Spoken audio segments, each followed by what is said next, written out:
पीछे पीछे पीछे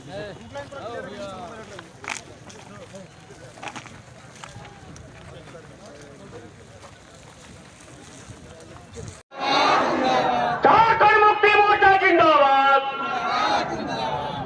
शिबू सोरेन जिंदाबाद, शिबू सोरेन जिंदाबाद, हेमंत सोरेन जिंदाबाद, कांग्रेस पार्टी जिंदाबाद, राष्ट्रीय जनता दल जिंदाबाद, राहुल सोनिया जिंदाबाद, जिंदाबाद जिंदाबाद महागठबंधन जिंदाबाद जिंदाबाद जिंदाबाद हेमंत सोरेन जिंदाबाद जिंदाबाद जिंदाबाद वीर सिंह जिंदाबाद जिंदाबाद जिंदाबाद प्रदीप यादव जिंदाबाद जिंदाबाद जिंदाबाद विजय हांसदा जिंदाबाद जिंदाबाद जिंदाबाद आलमगीर आलम साहब जिंदाबाद जिंदाबाद जिंदाबाद सत्यानंद भोक्ता जिंदाबाद जिंदाबाद जिंदाबाद संजय यादव जिंदाबाद जिंदाबाद जिंदाबाद दीपिका पांडे सिंह जिंदाबाद जिंदाबाद जिंदाबाद।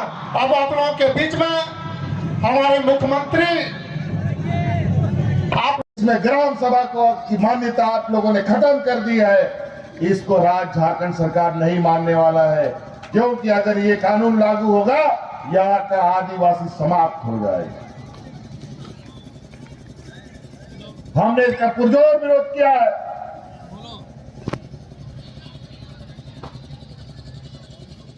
इसीलिए कल इस विषय पर हम विस्तृत रूप से यहाँ शायद उसी को लेकर कुछ घटनाएं घट रही हैं, क्योंकि व्यापारी लोग बहुत बड़े पैमाने पर षड्यंत्र रचने में कामयाब हो जाते हैं। लेकिन हम लोग भी जब तक नजर में आता है, थोड़ा देर से जरूर आता है लेकिन आ जाता है नजर में, लेकिन अब वो पकड़े जाते हैं, कुछ भी चोरी करते हैं। अब आपको नए नए बहला फुसला करके ये लोग अपने मुद्दों से भटका देंगे। कभी हिंदू, कभी मुसलमान, कभी सिख, कभी गौ तस्करी की कभी गाय तस्करी। अजीब हालत है इस राज्य में। यहाँ का आदिवासी, यहाँ का मूलवासियों के पास जो धन संपत्ति है, यहाँ का पशुधन ही इसका धन संपत्ति है। और यहाँ का आदिवासी मूलवासी गाय गोरू अगर खरीद बिक्री करे तो इन लोग को बोलता है गौ तस्करी करता है। अजीब हालत। और इनका संसाधन भी, इनका जो षड्यंत्र भी है, वह इतना चालाक और चतुर है कि लोगों को प्रभावित करने में सफल भी हो जाता है।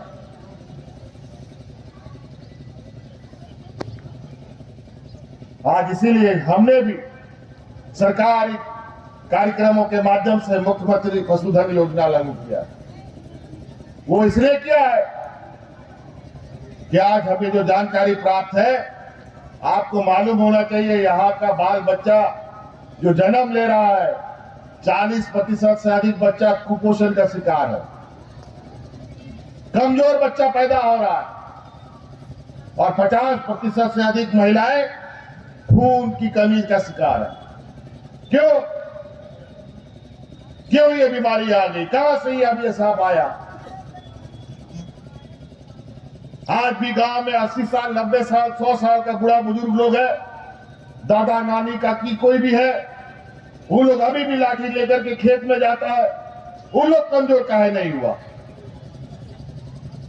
सोचिए उस बात को। आज वो 90-100 साल के बूढ़े बुजुर्ग को क्या कमजोरी कहा मार नहीं पाई, और आज बच्चे कुपोषित पैदा हो रहे। जब हमने इसको सोचा तो हमें ये लगा कि जो हमारे पूर्वजों की परंपरा व्यवस्था है, उस व्यवस्था से हम भटक गए। हमारे बुजुर्गों के पास, हमारे पूर्वजों के पास घर घर में गाय गोरू बकरी सुअर मुर्गी रहता था, मछली रहता था। जिस घर में दूध हो, अंडा हो, मांस हो, मछली हो खाने का, तो उस घर में कोई भी कुपोषित नहीं हो सकता था, कोई भी खून की कमी का शिकार नहीं हो सकता था। लेकिन ऐसे ही बेईमानियों ने गौ तस्करी के नाम पर सब जानवरों को खत्म करवा दिया, और घर घर में आज ना गाय है, ना बकरी है, ना मुर्गी है, ना दूध है, ना अंडा है। जब कुछ रहेगा ही नहीं तो बीमारी तो आना ही है। लेकिन जिस घर में दूध, अंडा, मांस, मछली रहेगा तो कोई भी कुपोषण नहीं हो सकता, कोई भी खून की कमी नहीं हो सकता, मेरा ये मानना है। इसीलिए इस बार हम लोगों ने पशुधन योजना को मिशन मोड पे देने का योजना बनाया है, ताकि आप गांव-गांव में फिर से अपने पुराने परंपराओं को मजबूती से स्थापित करें। और अपने ये अभी हम लोग तो समय समय पर हेल्थ डिपार्टमेंट से कार्यक्रम भी निकालते हैं कुपोषण मुक्त के लिए, खून की कमी का खात्मा के लिए। उससे नहीं होने जाने वाला है। और अभी जो आप बीपीएल और हरा राशन कार्ड का जो अनाज से आपका आपका आय संसाधन को इतना मजबूत करना चाहते हैं कि आने वाला समय में जो आप राशन कार्ड के द्वारा राशन ले रहे हैं, उन राशन कार्ड को आप फाड़ करके फेंक दें और अपना खेत खलियान गाय गोरू के बदौलत अपने पैर पर खड़ा होकर दिखाएं।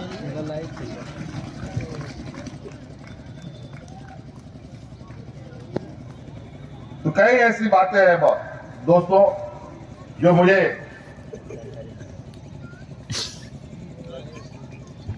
बोलने चाहिए, लेकिन समय के अभाव में हमारे बाकी नेतागण आप लोग के बीच में रहते हैं, गांव-गांव, पंचायत में जाते हैं, इनको सभी कुछ मालूम है।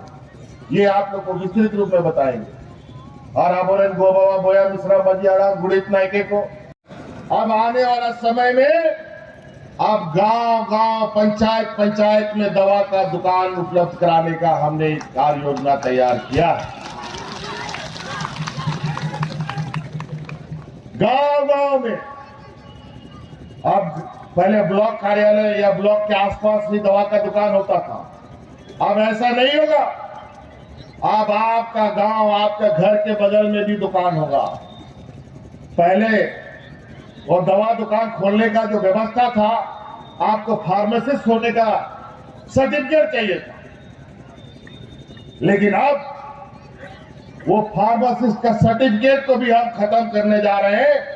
लेकिन आप जो भी लड़का वहां खोलेगा या बच्ची खोलेगा, उसको थोड़ा पढ़ा लिखा होना चाहिए, मैट्रिक पास होना चाहिए, और उसको क्या क्या दवा रखना है वो भी सरकार आपको मदद करेगी। और आपको सरकार के डॉक्टरों के साथ कनेक्ट करके कौन दवा किसको कैसे देना है और दवा की उपलब्ध दवा को रखने का आपको परमिशन सरकार की तरफ से दिया जाएगा। बीमारी कभी भी हो सकता है, रात में 2 बजे पेट दर्द हो जाएगा, कहां जाइएगा दवा लेने? तो आप कोई भी पढ़ा लिखा नौजवान कम से कम मैट्रिक पास हो, जो दवा का नाम पढ़ सके, और उन बच्चों को, चाहे लड़का हो लड़की हो, महिला हो पुरुष हो, अपने घर में उसको दवा का दुकान खोलने का हम लोग परमिशन देंगे, ताकि दवा की उपलब्धता और उसका जो दुकानदारी जहां तहां होता है और अभाव होता है, उस अभाव को हम लोग कम कर सकें। तो साथियों, समय भी बहुत हो गया है, बहुत देर से आप लोग आए भी हैं।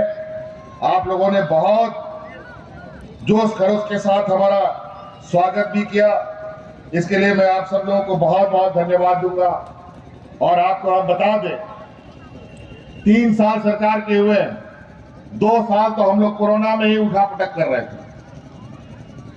अब यो जहां तहां आप देखेंगे कि कोरोना उतार चढ़ाव कर रहा है। मात्र साल भर 9 महीना का तो काम है जी, जो इस राज्य में इस तरीके से हम लोगों ने कुतुब मीनार टाइप से खड़ा कर दिया और इस लकीर को इतना गड़ा किया है, जो हमारे विपक्षी लोग जो खुदुक कर रहा है ना, इन सबको हमारे उस लकीर तक पहुंचने के लिए 7 बार जन्म लेना होगा, फिर भी नहीं पहुंच पाएगा। अभी तो ये लोग थोड़ा सा, इन लोगों का भाव बढ़ा हुआ है, क्योंकि एक इंजन, डबल इंजन में से एक इंजन बचा हुआ है। इसमें एक इंजन तो हम लोग बाहर कर दिए हैं, और निश्चित रूप से देश की जो हालात है, आप लोग याद कीजिए, थोड़ी चीजों को हम याद दिला देते हैं। इन निकमों की वजह से क्या हो रहा है, जब ये निकम्मे लोग राज में नहीं थे, जब हमारे विपक्षी लोग नहीं थे, तो देश में पेट्रोल का कीमत 50-60 रुपया डीजल होता था। आज कितना का मिल रहा है? 100 रुपया से अधिक मिल रहा है। और गरीब गुरबा लोग जो सबसे सस्ता सुविधा यात्रा का साधन अगर समझता था तो ट्रेन सबके लिए सस्ता होता था। और कुछ हमारे विपक्ष के लोग ट्रेन लाया टाइप से बहुत हल्ला छाती पीटता है। आपको बता दें, इस देश में ट्रेन भी बिक गया है, रेलवे स्टेशन भी बिक के खत्म हो गया है, एयरपोर्ट भी बिक गया है और समुद्री रास्ते भी बिक चुके हैं। जो प्लेटफॉर्म टिकट 2 रुपया 5 रुपया पहले मिलता था, आजकल कितना रुपया मिल रहा है? कितना रुपया मिलता है भैया? 50 टका में मिलता है। बताओ, 50 टका में एक रेलवे प्लेटफॉर्म का टिकट। और आज एक मजदूर को बेचारा दिहाड़ी मिलता है 150 टका।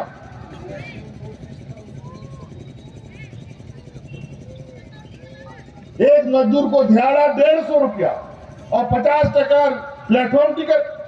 बेचारा 2 बार आना जाना गया तो 100 रुपया गया और 50 रुपया का करेगा क्या? 50 रुपया में तो जहर भी बढ़िया वाला नहीं मिलेगा। यह स्थिति कर दिया इन लोगों ने। किरासन तेल अलग, आग लगा हुआ क्या? बताओ, किरासन तेल 2 रुपया 20 पैसा मिलता था, अब 105 टका कर दिया। और बहुत छाती पीटता है लोग कि हम लोग सिलेंडर बांटते हैं, फ्री का सिलेंडर। आज फ्री का सिलेंडर का क्या हालत है? इन लोगों को ले जाओ और अपने घर में दिखाओ, उस सिलेंडर के ऊपर किसी का टोकरी रखा हुआ है या भूसा रखा हुआ है। यह हालत है। 400 रुपया का सिलेंडर इन बेईमानों ने 1000-1200 रुपये का कर दिया। बताओ, कौन खरीदेगा? मजदूर कौन, किसान खरीदेगा सिलेंडर? अजीब हालत है। सरसों तेल का भी वही हाल है। 200 रुपया लीटर आज सरसों तेल। आज आप देख रहे हैं बाजार में नमक जैसा चीज, नमक ऐसा होता था कि हम लोग दुकान के बाहर फेंक देता था, लेकिन नमक कोई चोरी वोरी नहीं होता। ऐसा नमक का हालत था पहले।